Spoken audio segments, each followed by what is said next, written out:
Hello everyone, welcome to exam ideas. दोस्तों, इस video में हम लोग डिस्कस करेंगे एसएससी एमटीएस का जो एग्जाम हुआ है 8 मई को, उसमें सभी शिफ्टों में आए हुए टोटल 75 क्वेश्चन को। तो चलिए दोस्तों, बिना देरी करते हुए वीडियो को स्टार्ट करते हैं और देखते हैं पहला question. Who estimates poverty in India? Bharat में गरीबी का आकलन कौन करता है? भारत में गरीबी का आकलन दोस्तों करता है नीति आयोग। नीति आयोग की स्थापना कब हुई थी? इसकी स्थापना 1 जनवरी को हुई थी 2015 में। 1 जनवरी 2015 को इसकी स्थापना हुई थी। गरीबी का अनुमान भारत नीति आयोग की टास्क फोर्स द्वारा सांख्यिकी और कार्यक्रम कार्यान्वयन मंत्रालय, जिसको मॉस्पी मंत्रालय भी कहते हैं, उसके तहत राष्ट्रीय नमूना सर्वेक्षण कार्यालय द्वारा कैप्चर किए गए डाटा के आधार पर गरीबी रेखा की गणना के माध्यम से किया जाता है। चलिए दोस्तों, अगला क्वेश्चन देखते हैं, लेकिन उससे पहले यदि आप चैनल पर नए हैं तो चैनल को सब्सक्राइब कर लीजिए और साथ ही साथ बेल आइकन को भी प्रेस कर दीजिए, जिससे आपको आगे आने वाले वीडियो का नोटिफिकेशन आसानी से मिल जाएगा। Roger Federer is related to which sport? अगला क्वेश्चन है, रोजर फेडरर का संबंध किस खेल से है? दोस्तों, इनका संबंध है टेनिस से। टेनिस खेलते हैं रोजर फेडरर। रोजर फेडरर एक टेनिस खिलाड़ी हैं जो स्विट्जरलैंड के निवासी हैं। किस देश से संबंध रखते हैं? रोजर फेडरर ये स्विट्जरलैंड के खिलाड़ी हैं और टेनिस खेलते हैं। नेक्स्ट क्वेश्चन है, उस्ताद Alauddin Khan is associated with which musical instrument? उस्ताद अलाउद्दीन खान का संबंध किस वाद्य यंत्र से है? दोस्तों, उस्ताद अलाउद्दीन खान का संबंध है सरोद से। सरोद वादक हैं उस्ताद अलाउद्दीन खान। उस्ताद अलाउद्दीन खान, जिनका जन्म 1862 में हुआ था और 6 सितंबर 1972 को इनकी मृत्यु हुई थी, एक बहुप्रसिद्ध सरोद वादक थे, साथ ही अन्य वाद्य यंत्रों को बजाने में भी पारंगत थे। अगला क्वेश्चन है, in how many years the census of India is done? Bharat की जनगणना कितने साल में होती है? दोस्तों, भारत की जनगणना होती है प्रत्येक 10 वर्ष में। प्रत्येक 10 वर्ष के बाद होती है भारत की जनगणना। 2011 तक भारत की जनगणना 15 बार की जा चुकी है। 1872 में यह ब्रिटिश वायसराय लॉर्ड मेयो के अधीन पहली बार कराई गई थी, पहली बार, और उसके बाद यह हर 10 वर्ष बाद कराई जाती है। अगला क्वेश्चन है, in which year BCCI was established? BCCI की स्थापना किस वर्ष हुई थी? दोस्तों, बीसीसीआई की स्थापना हुई थी 1928 में। बीसीसीआई का फुल फॉर्म होता है board of control for cricket in India. ये फाउंड हुआ था दिसंबर 1928 में। इसका हेडक्वार्टर है मुंबई, महाराष्ट्र में। इसके प्रेसिडेंट हैं रोजर बिन्नी, सीईओ हैं हेमंत अमीन और वाइस प्रेसिडेंट हैं राजीव शुक्ला। और इसके सेक्रेटरी कौन है? बीसीसीआई के सेक्रेटरी हैं जय शाह, जो अमित शाह के बेटे हैं। मेंस कोच हैं राहुल द्रविड़ और वोमेंस कोच हैं रमेश पवार। नेक्स्ट क्वेश्चन है, what is the jelly like substance present between the nucleus and the cell membrane called? केंद्रक और कोशिका झिल्ली के बीच मौजूद जेली जैसे पदार्थ को क्या कहा जाता है? दोस्तों, केंद्रक और कोशिका झिल्ली के बीच मौजूद जेली जैसे पदार्थ को कोशिका द्रव्य कहा जाता है। कोशिका का केंद्रक एक जेली जैसे पदार्थ से घिरा होता है, जिसे कोशिका द्रव्य कहा जाता है। कोशिका में कोशिका झिल्ली के अंदर केंद्रक को छोड़कर संपूर्ण पदार्थों को कोशिका द्रव्य या साइटोप्लाज्म कहते हैं। कोशिका द्रव्य तथा केंद्रक दोनों को मिलाकर जीव द्रव्य कहते हैं। अगला क्वेश्चन है, Navreh dance is related to which state? Navreh नृत्य किस राज्य से संबंधित है? दोस्तों, नवरेह नृत्य संबंधित है जम्मू कश्मीर से। नवरेह शब्द संस्कृत शब्द नव वर्ष से बना है। कश्मीर में नवरेह नव चंद्र वर्ष के रूप में मनाया जाता है। यह दिन चैत्र नवरात्र का प्रथम दिन है तथा चैत्र मास के शुक्ल पक्ष का भी प्रथम दिवस है। अगला क्वेश्चन है, who was the viceroy who partition Bengal in 1905? 1905 में बंगाल का विभाजन करने वाला वायसराय कौन था? दोस्तों, इसका सही आंसर होगा लॉर्ड कर्जन। लॉर्ड कर्जन था जिसने 1905 में बंगाल का विभाजन किया था। 1905 में 16 अक्टूबर को भारत के तत्कालीन वायसराय लॉर्ड कर्जन द्वारा बंगाल का विभाजन किया गया। बंगाल के विभाजन के समय राष्ट्रीय कांग्रेस के अध्यक्ष गोपाल कृष्ण गोखले थे। बंगाल का विभाजन 1905 में जो हुआ था, उसके समय बंगाल का गवर्नर लेफ्टिनेंट जो था वो सूर एंड्रूस फ्रेजर था। अगला क्वेश्चन है, which capital of Pallavas did Hiuen Tsang visit? Hiuen Tsang ने पल्लवों की किस राजधानी का भ्रमण किया था? दोस्तों, ह्वेनसांग के द्वारा पल्लवों की कांचीपुरम राजधानी को विजिट किया गया था। ह्वेनसांग ने नरसिंह वर्मन प्रथम के शासनकाल के दौरान वर्ष 642 एडी में कांची का भ्रमण किया था। नेक्स्ट क्वेश्चन है, how many major languages are included in the 8th schedule in India? Bharat की 8वीं अनुसूची में कितनी प्रमुख भाषाएं शामिल हैं? दोस्तों, भारत की 8वीं अनुसूची में टोटल 22 भाषाएं शामिल हैं। संविधान की 8वीं अनुसूची में निम्नलिखित 22 भाषाएं शामिल हैं। कौन कौन सी? असमिया, बांग्ला, गुजराती, हिंदी, कन्नड़, कश्मीरी, कोंकणी, मलयालम, मणिपुरी, मराठी, नेपाली, उड़िया, पंजाबी, संस्कृत, सिंधी, तमिल, तेलुगु, उर्दू, बोडो, संथाली, मैथिली और डोगरी। इन भाषाओं में से 14 भाषाओं को संविधान के प्रारंभ में ही शामिल कर लिया गया था। वर्ष 1967 में सिंधी भाषा को 21वें संविधान संशोधन अधिनियम द्वारा, वर्ष 1992 में 71वें संविधान संशोधन अधिनियम द्वारा कोंकणी, मणिपुरी और नेपाली को, वर्ष 2003 में 92वें संविधान संशोधन द्वारा अधिनियम द्वारा जो कि 2004 में प्रभावी हुआ था, उसके द्वारा बोडो, डोगरी, मैथिली और संथाली को 8वीं अनुसूची में शामिल किया गया था। अगला क्वेश्चन है, who does not participate in the election of the president. राष्ट्रपति के निर्वाचन में कौन भाग नहीं लेता है। दोस्तों, राष्ट्रपति के निर्वाचन में राज्य विधान परिषद के निर्वाचित सदस्य भाग नहीं लेते हैं। भारत के राष्ट्रपति का चुनाव अनुच्छेद 55 के अनुसार आनुपातिक प्रतिनिधित्व प्रणाली के एकल संक्रमणीय मत पद्धति के द्वारा होता है। राष्ट्रपति को भारत के संसद के दोनों सदनों, लोकसभा और राज्यसभा तथा साथ ही राज्य विधायकों, विधानसभाओं के निर्वाचित सदस्यों द्वारा 5 वर्ष की अवधि के लिए चुना जाता है। नेक्स्ट क्वेश्चन है, which channel separates Andaman and Nicobar. Andaman और निकोबार को कौन सा चैनल अलग करता है। दोस्तों, उस चैनल का नाम है 10 डिग्री चैनल। 10 डिग्री चैनल से अलग होता है अंडमान और निकोबार। अंडमान और निकोबार को 10 डिग्री चैनल द्वारा अलग किया जाता है, जो कि 150 किलोमीटर चौड़ा है। अगला क्वेश्चन है, Raut Nacha dance is related to which state. Raut Nacha नृत्य का संबंध किस राज्य से है। दोस्तों, राउत नाचा नृत्य का संबंध है छत्तीसगढ़ से। राउत नाचा यादव यदुवंशियों द्वारा किया जाने वाला नृत्य है। यह जाति खुद को कृष्ण का वंशज मानती है। नेक्स्ट क्वेश्चन है, according to 2011 census which is the second minority religion. 2011 की जनगणना के अनुसार दूसरा अल्पसंख्यक धर्म कौन सा है। दोस्तों, दूसरा अल्पसंख्यक धर्म है सिख।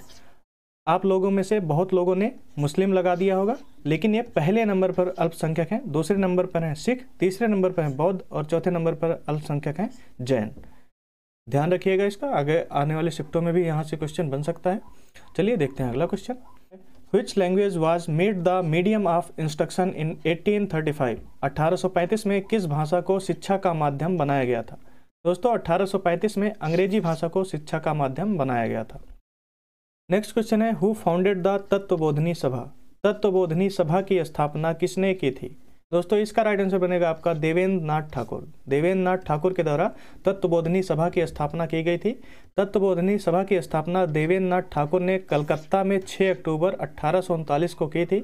इस सभा का उद्देश्य धार्मिक विषयों पर चिंतन तथा उपनिषदों के सार का प्रसार करना था। आरंभ में इसका नाम तत्वरंजनी सभा था और यह ब्रह्म समाज से टूटकर अलग हुए कुछ लोगों द्वारा स्थापित एक संघ था।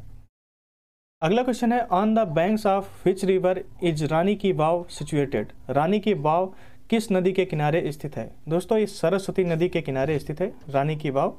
रानी की वाव का निर्माण सरस्वती नदी के तट के पास हुआ था। यह गुजरात राज्य के पाटर जिले में स्थित है। रानी की वाव भारत के गुजरात राज्य के पाटर में स्थित प्रसिद्ध बावड़ी सीढ़ीदार कुआं है।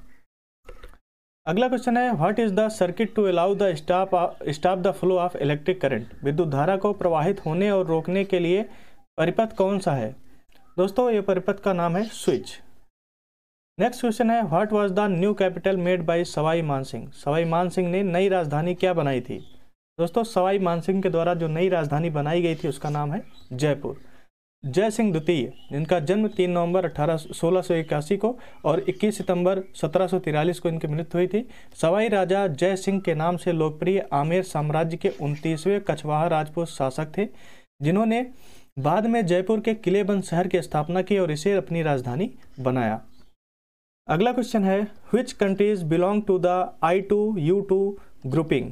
कौन से देश I2U2 ग्रुपिंग से संबंधित हैं। दोस्तों, इसमें शामिल है 4 देश। I से है इंडिया, इजराइल और U से 2 देश हैं UAE यूनाइटेड अरब अमीरात और USA United states America. I2U2 में I2 भारत और इजराइल के लिए है, जबकि U2 अमेरिका और संयुक्त अरब अमीरात के लिए है। वेस्ट एशियन क्वाड यानी I2U2 का फर्स्ट एवर लीडर सम्मेलन 14 जुलाई को आयोजित किया गया था। अगला क्वेश्चन है, which soil is good for wheat cultivation. गेहूं की खेती के लिए कौन सी मिट्टी अच्छी होती है। दोस्तों, गेहूं की खेती के लिए दोमट मिट्टी अच्छी होती है। गेहूं के लिए दोमट या बलुई भारी चिकनी मिट्टी में उगाया जा सकता है। आमतौर पर दोमट मिट्टी गेहूं की सभी प्रकार की किस्मों के लिए सबसे अच्छी मानी जाती है। नेक्स्ट क्वेश्चन है, in which article is the oath of the president. राष्ट्रपति की शपथ कौन से आर्टिकल में है। दोस्तों राष्ट्रपति की शपथ जो है वो अनुच्छेद 60 में है। भारत के मुख्य न्यायाधीश भारत के राष्ट्रपति को शपथ दिलाते हैं। मुख्य न्यायाधीश की अनुपस्थिति में सर्वोच्च न्यायालय के वरिष्ठतम न्यायाधीश शपथ दिलाते हैं। अनुच्छेद 60 में राष्ट्रपति द्वारा शपथ या पुष्टि की जाती है और राष्ट्रपति का कार्यकाल 5 वर्ष का होता है। Which state separates India and Sri Lanka. Bharat और श्रीलंका कौन सी जल संधि द्वारा अलग होते हैं। दोस्तों इस क्वेश्चन का राइट आंसर आपका बनेगा पाक जल डमरू मध्य से अलग होते हैं भारत और श्रीलंका। जल संधि का नाम क्या है, पाक जल डमरू मध्य। भारत और श्रीलंका पाक जल डमरू मध्य जल संधि द्वारा अलग होते हैं। पाक जल डमरू मध्य भारत के तमिलनाडु राज्य और श्रीलंका के उत्तरी प्रांत के मन्नार जिले के बीच एक जल संधि है। यह उत्तर पूर्व में बंगाल की खाड़ी को पाक खाड़ी और फिर दक्षिण पश्चिम में मन्नार की खाड़ी से जोड़ता है। इस जल संधि का नाम रावण पाक के नाम पर रखा गया है। अगला क्वेश्चन है, how many players are there in football game. Football खेल में कितने खिलाड़ी होते हैं। दोस्तों फुटबॉल खेल में टोटल 11 प्लेयर होते हैं एक टीम में। ऐसे ही और भी जो खेल हैं उनमें कितने खिलाड़ी होते हैं एक बार देख लीजिए। बेसबॉल में होते हैं 9 प्लेयर, रग्बी फुटबॉल में 15 खिलाड़ी होते हैं, पोलो में 4 खिलाड़ी होते हैं, वाटर पोलो में 7 खिलाड़ी होते हैं, खो खो में 9 होते हैं, कबड्डी में 7 खिलाड़ी होते हैं, हॉकी, फुटबॉल और क्रिकेट ये तीनों में 11-11 प्लेयर होते हैं एक टीम में।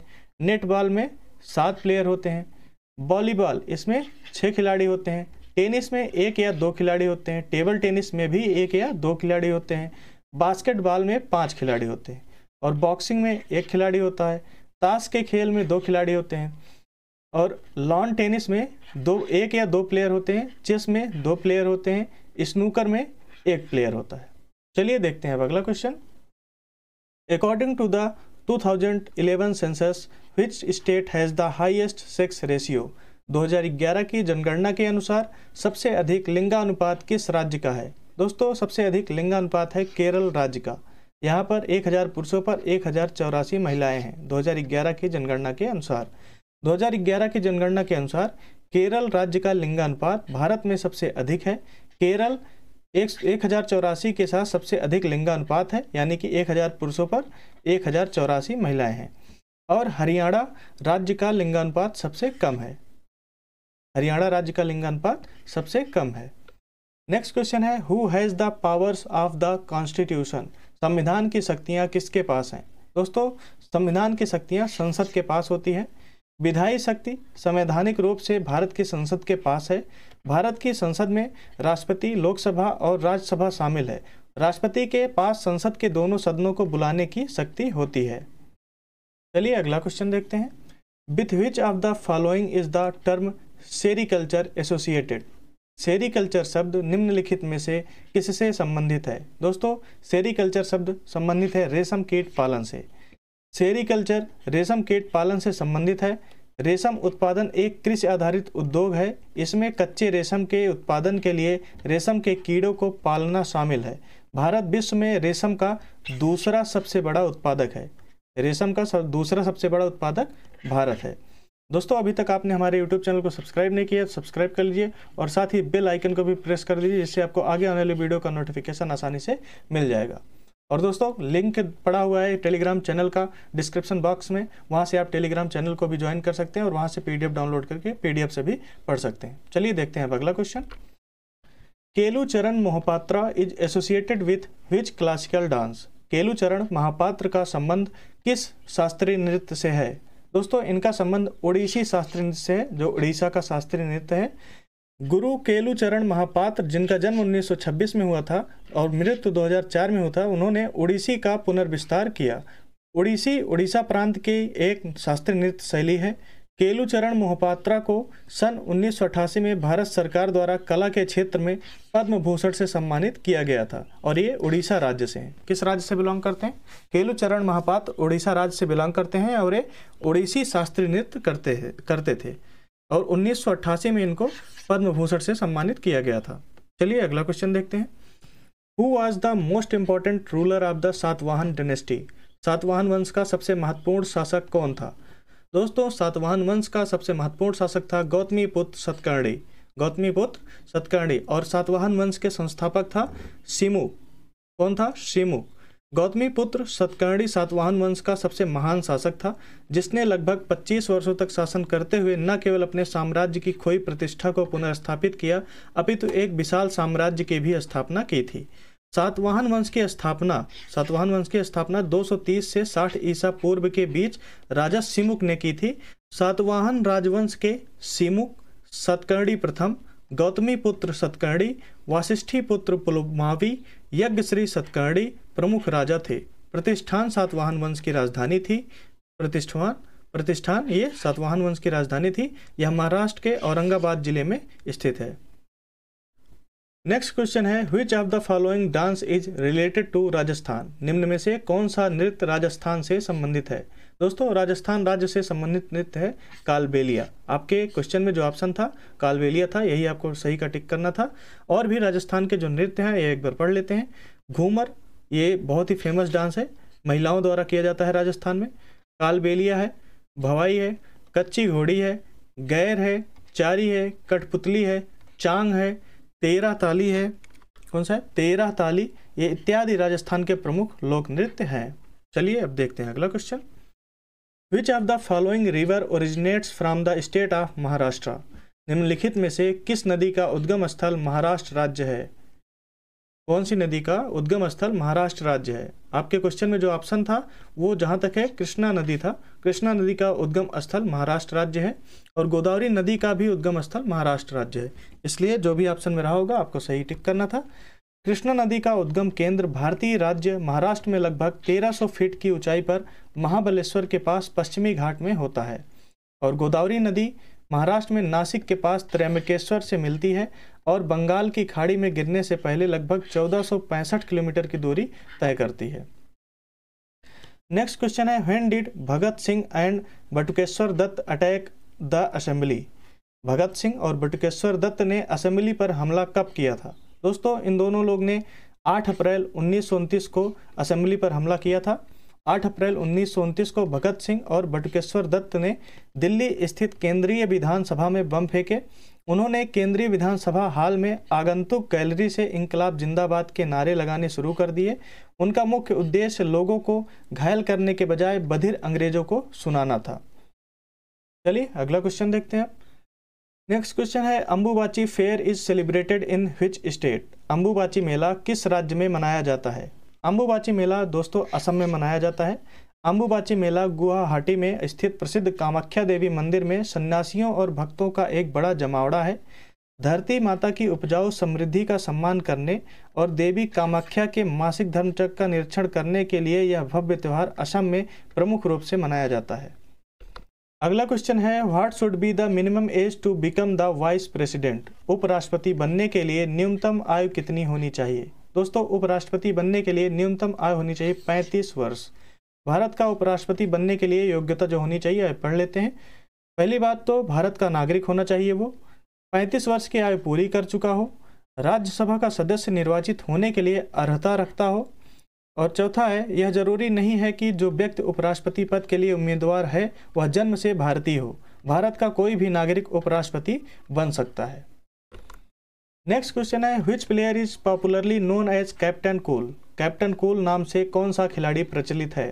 दोस्तों, शायद ही कोई होगा जिसको इनका नाम ना पता हो। महेंद्र सिंह धोनी, जिन्होंने हमें 2011 में वर्ल्ड कप दिलाया, उनको हम कैप्टन कूल के नाम से जानते हैं। महेंद्र सिंह धोनी को, MSD को कैप्टन कूल के नाम से जानते हैं हम लोग। महेंद्र सिंह धोनी भारतीय खिलाड़ी को कैप्टन कूल के नाम से जाना जाता है। नेक्स्ट क्वेश्चन है, which is the largest continent of the world? विश्व का सबसे बड़ा महाद्वीप कौन सा है? दोस्तों, विश्व का सबसे बड़ा महाद्वीप है एशिया महाद्वीप। एशिया पृथ्वी का सबसे बड़ा महाद्वीप है। इसमें पृथ्वी के कुल सतह क्षेत्र का 8.8% हिस्सा है और सबसे ज़्यादा समुद्र से जुड़ा भाग 62,800 किलोमीटर यानी कि 39,022 मील है। यह पूर्व में प्रशांत महासागर, दक्षिण में हिंद महासागर और उत्तर में आर्कटिक महासागर द्वारा घिरा है। ऑस्ट्रेलिया दुनिया का सबसे छोटा महाद्वीप है और कुल क्षेत्रफल की दृष्टि से छठा सबसे बड़ा देश है। ऑस्ट्रेलिया दुनिया का सबसे छोटा महाद्वीप है और सबसे बड़ा महाद्वीप कौन सा है? सबसे बड़ा महाद्वीप है एशिया और कुल क्षेत्रफल की दृष्टि से छठा सबसे बड़ा देश है। ऑस्ट्रेलिया विश्व का छठा सबसे बड़ा देश है, तो पहला सबसे बड़ा देश कौन सा है? रसिया, रूस है, रसिया है सबसे बड़ा देश। हमारी धरती 7 महाद्वीपों में बटी है, एशिया, अफ्रीका, यूरोप, उत्तर और दक्षिण अमेरिका, ऑस्ट्रेलिया और अंटार्कटिका। इसी तरह यहाँ 5 महासागर हैं, प्रशांत महासागर, अटलांटिक महासागर, हिंद महासागर, आर्कटिक महासागर और दक्षिणी या अंटार्कटिक महासागर। चलिए देखते हैं अगला क्वेश्चन अब। In which article is the freedom of religion? धर्म की स्वतंत्रता किस अनुच्छेद में है? दोस्तों, धर्म की स्वतंत्रता है अनुच्छेद 25 से लेकर 28 में। भारतीय संविधान में धर्म की स्वतंत्रता का अधिकार एक मौलिक अधिकार है। अनुच्छेद 25 से 28 में संविधान के तहत धर्म की स्वतंत्रता के अधिकार की गारंटी है। 25 से 28 यानी कि 25, 26, 27 और 28 4 अनुच्छेद हैं। चलिए अगला क्वेश्चन देखते हैं। Who founded Udaipur? उदयपुर की स्थापना किसने की थी? दोस्तों, उदयपुर की स्थापना की थी महाराणा उदय सिंह द्वितीय ने। उदयपुर की स्थापना महाराणा उदय सिंह द्वितीय ने की थी। इस शहर की स्थापना 1553 ईस्वी में महाराणा उदय सिंह द्वितीय ने की थी, जिसे मेवाड़ राज्य की राजधानी घोषित किया गया था। नेक्स्ट क्वेश्चन है, whose autobiography is freedom in exile? Freedom in exile किसकी आत्मकथा है? दोस्तों, फ्रीडम इन एग्जाइल आत्मकथा है 14वें दलाई लामा की। 14वें दलाई लामा की आत्मकथा है freedom in exile. Freedom in exile 14वें दलाई लामा की आत्मकथा है। यह पुस्तक हार्पर सैन फ्रांसिस्को द्वारा 1 अगस्त 1991 को प्रकाशित की गई थी। Bhimsen Joshi related to which state? Bhimsen Joshi का संबंध किस राज्य से है? दोस्तों, भीमसेन जोशी संबंध रखते हैं कर्नाटक राज्य से। कर्नाटक राज्य के हैं भीमसेन जोशी। कर्नाटक के गडग में 4 फरवरी 1922 ईस्वी को भीमसेन जोशी का जन्म हुआ था। पंडित भीमसेन जोशी किराना घराने के महत्वपूर्ण शास्त्रीय गायक थे। पंडित भीमसेन जोशी कला और संस्कृत की दुनिया के 6ठे व्यक्ति थे जिन्हें देश के सर्वोच्च नागरिक सम्मान भारत रत्न से सम्मानित किया गया था। 1972 में इनको पद्मश्री दिया गया था। 1976 में संगीत नाटक अकादमी अवार्ड दिया गया था। 1985 में पद्म भूषण, 1999 में पद्म विभूषण और 2002 में महाराष्ट्र भूषण, 2003 में केरला सरकार द्वारा स्वाति संगीता पुरस्कारम, 2005 में इनको दिया गया था कर्नाटक सरकार द्वारा कर्नाटक रत्न पुरस्कार, 2009 में दिया गया था भारत रत्न और 2009 में ही दिया गया था दिल्ली सरकार द्वारा लाइफ टाइम अचीवमेंट अवार्ड। ये अवार्ड सारे आप याद कर लीजिएगा क्योंकि अगले शिफ्टों में इनसे क्वेश्चन बन सकता है। चलिए देखते हैं अगला question. According to the 2011 census which state has the highest literacy rate? 2011 की जनगणना के अनुसार सबसे अधिक साक्षरता दर वाला राज्य कौन सा है? सबसे अधिक साक्षरता दर किस राज्य का है? दोस्तों, एक केरल राज्य है। केरल राज्य के साक्षरता दर सबसे अधिक है और केरल राज्य का लिंगानुपात भी सबसे अधिक है। भारत के राज्यों में केरल 94% के साथ साक्षरता दर सबसे अधिक है। 2011 की जनगणना के अनुसार शेरछिप भारत का सबसे अधिक साक्षर जिला था। शेरछिप भारत के मिजोरम राज्य का एक शहर है। 2011 की जनगणना के अनुसार राज्यों में बिहार की साक्षरता दर सबसे कम है। कितना है? 61.8%। नेक्स्ट क्वेश्चन है, in which state is the black buck national park located? Black buck राष्ट्रीय उद्यान किस राज्य में स्थित है? दोस्तों, ब्लैक बक राष्ट्रीय उद्यान स्थित है गुजरात राज्य में। Black buck national park Bharat के गुजरात राज्य में स्थित है। गुजरात के भावनगर जिले में स्थित Bhavnagar black buck national park Gujarat के लोकप्रिय और सबसे अधिक देखे जाने वाले राष्ट्रीय उद्यानों में से एक है। और भी गुजरात में जो राष्ट्रीय उद्यान है उनके बारे में आइए पढ़ लेते हैं कौन कौन से हैं। गिर राष्ट्रीय उद्यान, ब्लैक बक राष्ट्रीय उद्यान, वंशधार राष्ट्रीय उद्यान और मरीन राष्ट्रीय उद्यान, ये चारों गुजरात के राष्ट्रीय उद्यान हैं। इनको आप याद कर लीजिएगा। चलिए अगला क्वेश्चन देखते हैं। When was the Delhi high court established? Delhi उच्च न्यायालय की स्थापना कब हुई थी? दोस्तों, दिल्ली उच्च न्यायालय की स्थापना 31 अक्टूबर 1966 को हुई थी। दिल्ली उच्च न्यायालय की स्थापना 31 अक्टूबर 1966 को दिल्ली उच्च न्यायालय अधिनियम 1966 के माध्यम से 4 न्यायाधीशों, मुख्य न्यायाधीश KS हेगड़े, न्यायमूर्ति ID दुआ, न्यायमूर्ति HR के साथ की गई थी। दोस्तों, यदि आप चैनल पर नए हैं तो चैनल को सब्सक्राइब कर लीजिए और साथ ही साथ बेल आइकन को भी प्रेस कर दीजिए, जिससे आपको आगे आने वाले वीडियो का नोटिफिकेशन आसानी से मिल जाएगा। चलिए देखते हैं हम अगला question. Which Kathak dancer was awarded the Padma Vibhushan in 1986? 1986 में पद्म विभूषण सम्मान किस कथक नर्तक को मिला था? दोस्तों ये मिला था पंडित बिरजू महाराज को। 1986 का पद्म विभूषण सम्मान ये पंडित बिरजू महाराज को मिला था, कथक नर्तक हैं ये। 1986 में पद्म विभूषण से सम्मानित बिरजू महाराज ने उमराव जान, डेढ़ इश्किया, बाजीराव मस्तानी सहित कई बॉलीवुड फिल्मों में नृत्य कोरियोग्राफ किया है। उन्हें पद्म विभूषण के अलावा संगीत नाटक अकादमी पुरस्कार और कालिदास सम्मान भी मिल चुका है। नेक्स्ट क्वेश्चन है, where was the ICC women's world cup 2022 held? ICC महिला विश्व कप 2022 कहां आयोजित किया गया था? दोस्तों आईसीसी महिला विश्व कप 2022 न्यूजीलैंड में हुआ था। 2022 आईसीसी महिला क्रिकेट विश्व कप का 12वां संस्करण था। कौन सा संस्करण था? 12वां। और मार्च अप्रैल 2022 के बीच न्यूजीलैंड में आयोजित किया गया था। ये संस्करण 12वां था। इसमें विजेता रही थी टीम ऑस्ट्रेलिया। ऑस्ट्रेलिया ने जीता था आईसीसी महिला विश्व कप 2022 और हराया था इंग्लैंड को। नेक्स्ट क्वेश्चन है, when did Gandhi ji establish the Harijan Sevak Sangh? Gandhi ji ने हरिजन सेवक संघ की स्थापना कब की?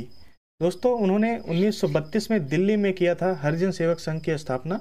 राष्ट्रपति महात्मा गांधी ने अखिल भारतीय हरिजन सेवक संघ की स्थापना 1932 में की थी। वर्ष 1933 में उन्होंने साप्ताहिक हरिजन नामक पत्रिका का प्रकाशन भी प्रारंभ किया था। अखिल भारतीय हरिजन संघ का अध्यक्ष गांधी जी ने घनश्याम दास बिड़ला को बनाया था। घनश्याम दास बिड़ला। नेक्स्ट क्वेश्चन है, where was the first 5G services launched in India? Bharat में प्रथम 5G सेवाएं कहां लॉन्च की गई? दोस्तों भारत में प्रथम 5G सेवाएं दिल्ली में लॉन्च की गई। प्रधानमंत्री नरेंद्र मोदी ने 1 अक्टूबर 2022 को देश में 5G सर्विसेज लॉन्च किए थे। प्रधानमंत्री नरेंद्र मोदी ने नई दिल्ली के प्रगति मैदान में भारत के 13 शहरों में 5G सेवाओं के पहले चरण की शुरुआत किए थे। पहले चरण में भारत के कुल 13 शहरों में 5G को लॉन्च किया गया। दोस्तों यदि आप इन सभी क्वेश्चनों को पीडीएफ से पढ़ना चाहते हैं तो पीडीएफ डाउनलोड करने के लिए आप हमारे टेलीग्राम चैनल से जुड़ सकते हैं, जिसका लिंक डिस्क्रिप्शन बॉक्स में है। और आप एग्जाम आइडियाज़ YT लिखकर सर्च करेंगे टेलीग्राम पर, एग्जाम आइडियाज़ YT लिखकर सर्च करेंगे टेलीग्राम पर, तो वहाँ से भी आप चैनल को ज्वाइन कर सकते हैं। चलिए दोस्तों देखते हैं अगला question. The inspiration of the directive principles of state policy mentioned in the Indian constitution has been taken from the constitution of which country? भारतीय संविधान में वर्णित नीति निर्देशक तत्वों की प्रेरणा किस देश के संविधान से ली गई है? दोस्तों DPSP इसको बोलते हैं। नीति निर्देशक तत्वों की जो अवधारणा ली गई है, प्रेरणा ली गई है, आयरलैंड से ली गई है। भारतीय संविधान में वर्णित नीति निर्देशक तत्वों की प्रेरणा आयरलैंड से ली गई है। राज्य के नीति निर्देशक तत्व directive principle of state policy ये जनतांत्रिक संवैधानिक विकास के नवीनतम तत्व हैं। सबसे पहले आयरलैंड के संविधान में लागू किए गए थे। ये वे तत्व हैं जो संविधान के विकास के साथ ही विकसित हुए हैं। इन तत्वों का कार्य एक जन कल्याणकारी राज्य वेलफेयर स्टेट की स्थापना करना है। चलिए अगला क्वेश्चन देखते हैं। What is the name of the first plant city built by the Mughals? मुगलों द्वारा बसाया गया पहला नियोजित शहर का नाम क्या है? दोस्तों मुगलों द्वारा बसाया गया पहला नियोजित शहर का नाम है फतेहपुर सीकरी। फतेहपुर सीकरी मुगलों का पहला नियोजित शहर था, जिसे शानदार प्रशासनिक, आवासीय और धार्मिक भवनों द्वारा चिन्हित किया गया था, जिसमें महलों, सार्वजनिक भवनों, मस्जिदों और दरबारियों, सेना, राजा के सेवकों और एक पूरे शहर के रहने के क्षेत्र शामिल थे। 16वीं शताब्दी के उत्तरार्ध में सम्राट अकबर द्वारा निर्मित फतेहपुर सीकरी, जो विजय का शहर भी कहा जाता था, केवल कुछ 10 वर्षों के लिए मुगल साम्राज्य की राजधानी थी। नेक्स्ट क्वेश्चन है, which of the following book was not written by Rabindranath Tagore? Rabindranath Tagore ने निम्न में से कौन सी किताब नहीं लिखी थी? दोस्तों ऑप्शन क्या थे इसमें, ये नहीं पता चल पाया है। तो रविन्द्रनाथ टैगोर की जो भी किताबें हैं इंपॉर्टेंट, आइए पढ़ लेते हैं एक बार। इसके अलावा जो भी आपका रहा होगा वो आंसर रहा होगा। चोखेर बली, ये रविन्द्रनाथ टैगोर जी की किताब है। नौका डोबी, गोरा, घरे बैरे, चतुरंग, जोगा जोग, शेषेर कविता, हंगरी स्टोन्स, काबुली वाला और गीतांजलि, ये सभी जो रचनाएं हैं रविन्द्रनाथ टैगोर जी की हैं। चलिए अगला क्वेश्चन देखते हैं। According to the 2011 census which union territory has the lowest sex ratio? 2011 की जनगणना के अनुसार सबसे कम लिंगानुपात किस केंद्र शासित राज्य का है? दोस्तों सबसे कम लिंगानुपात है दमन एवं दीव का, जो 618 है। 2011 की जनगणना के अनुसार भारत का लिंगानुपात 943 है। जनगणना 2011 के अनुसार भारत का सबसे कम लिंगानुपात वाला राज्य हरियाणा है। सबसे कम लिंगानुपात वाला राज्य हरियाणा है। सबसे कम लिंगानुपात वाला केंद्र शासित राज्य है दमन एवं दीव। और भारत का जो लिंगानुपात है वो है 943। अगला क्वेश्चन है, who is the player with the most grand slam wins till October 2022? अक्टूबर 2022 तक सबसे ज़्यादा ग्रैंड स्लैम जीतने वाला खिलाड़ी कौन है? दोस्तों सबसे ज़्यादा ग्रैंड स्लैम जीता है अभी तक राफेल नडाल ने। राफेल नडाल ये स्पेन के खिलाड़ी हैं। इन्होंने अभी तक टोटल 22 ग्रैंड स्लैम जीता है अक्टूबर 2022 तक। नोवाक जोकोविच ये सर्बिया के खिलाड़ी हैं। इन्होंने अभी तक 21 ग्रैंड स्लैम जीता है। और रोजर फेडरर ये स्विट्जरलैंड के खिलाड़ी हैं। इन्होंने 20 ग्रैंड स्लैम जीता है। नेक्स्ट क्वेश्चन है, who was the founder of Khilji dynasty? Khilji वंश का संस्थापक कौन था? दोस्तों खिलजी वंश का संस्थापक था जलालुद्दीन फिरोज खिलजी। जलालुद्दीन फिरोज खिलजी जिसने 1290 से 1296 ईस्वी तक शासन किया, इसने खिलजी वंश की स्थापना की। दिल्ली के खिलजी सुल्तानों में अलाउद्दीन खिलजी, जिसका शासनकाल 1296 ईस्वी से 1316 ईस्वी तक था, सबसे प्रसिद्ध और योग्य शासक था। खिलजी वंश का अंतिम शासक नासिरुद्दीन खुसराव शाह था। खिलजी वंश में कुल 5 शासकों ने शासन किया था। दोस्तों अब देख लेते हैं जो वंश चले थे, कुछ 5 वंश थे जो लगातार, उनका शासनकाल कब से कब था। गुलाम वंश का शासनकाल 1206 ईस्वी से 1290 तक था।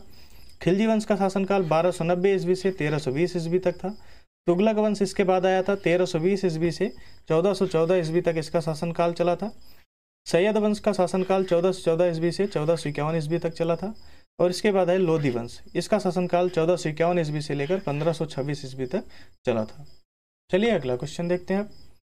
How many years is the tenure of the members in the Lok Sabha? Lok Sabha में सदस्यों का कार्यकाल कितने वर्षों का होता है? दोस्तों लोकसभा में सदस्यों का कार्यकाल 5 वर्ष का होता है। लोकसभा के सदस्यों का कार्यकाल 5 वर्ष का होता है। यह वे मंत्रिमंडल की सलाह पर राष्ट्रपति द्वारा सदन को भंग किए जाने तक अपने पद पर बने रहते हैं। लोकसभा की सदस्यता के विपरीत राज्यसभा की सदस्यता अस्थायी होती है। इसके 1/3 सदस्य हर 2 साल में सेवानिवृत्त हो जाते हैं। हर 2 साल में इसके 1/3 सदस्य सेवानिवृत्त हो जाते हैं। इसलिए प्रत्येक सदस्य का कार्यकाल 6 वर्ष का होता है। नेक्स्ट क्वेश्चन है, which of the following article deals with divorce of husband and wife? निम्न में से कौन सा अनुच्छेद पति पत्नी के तलाक से संबंधित है? दोस्तों अनुच्छेद 142 संबंधित है पति पत्नी के तलाक से। नेक्स्ट क्वेश्चन है, what is the constituency of prime minister Narendra Modi? प्रधानमंत्री नरेंद्र मोदी का निर्वाचन क्षेत्र क्या है? दोस्तों प्रधानमंत्री नरेंद्र मोदी का निर्वाचन क्षेत्र है वाराणसी, जो यूपी में है। वाराणसी है प्रधानमंत्री नरेंद्र मोदी का निर्वाचन क्षेत्र। नरेंद्र दामोदर दास मोदी, नरेंद्र मोदी जी का पूरा नाम है। इनका जन्म 17 सितंबर 1950 को हुआ था। एक भारतीय राजनेता हैं जो मई 2014 से भारत के 14वें और वर्तमान प्रधानमंत्री हैं। मोदी 2001 से 2014 तक गुजरात के मुख्यमंत्री थे और वाराणसी से सांसद हैं। अगला क्वेश्चन है, what was the reign of Qutubuddin Aibak? Qutubuddin Aibak का शासनकाल क्या था? दोस्तों कुतुबुद्दीन ऐबक का शासनकाल था 1206 ईस्वी से 1210 ईस्वी तक। टोटल 4 साल इसका शासनकाल चला था। कुतुबुद्दीन ऐबक का राज्यारोहण 1206 ईस्वी में हुआ। वह गुलाम वंश की स्थापना की इसने। इसको भारत में तुर्की राज्य का संस्थापक माना जाता है। वह दिल्ली का प्रथम तुर्क शासक था। कुतुबुद्दीन ऐबक दिल्ली का प्रथम तुर्क शासक था। दोस्तों इन सभी क्वेश्चनों को आप पीडीएफ से पढ़ सकते हैं। पीडीएफ डाउनलोड करने के लिए आप हमारे टेलीग्राम चैनल से जुड़ सकते हैं, जिसका लिंक डिस्क्रिप्शन बॉक्स में है। और आप @exam ideas YT लिखकर सर्च करेंगे टेलीग्राम पर, तो वहाँ से भी ये चैनल को ज्वाइन कर सकते हैं। और दोस्तों अभी तक आपने हमारे यूट्यूब चैनल को सब्सक्राइब नहीं किया तो सब्सक्राइब कर लीजिए। और वीडियो पसंद आया तो वीडियो को लाइक कीजिए, दोस्तों के साथ शेयर कीजिए। हम मिलते हैं आपसे नेक्स्ट वीडियो में, तब तक के लिए धन्यवाद दोस्तों।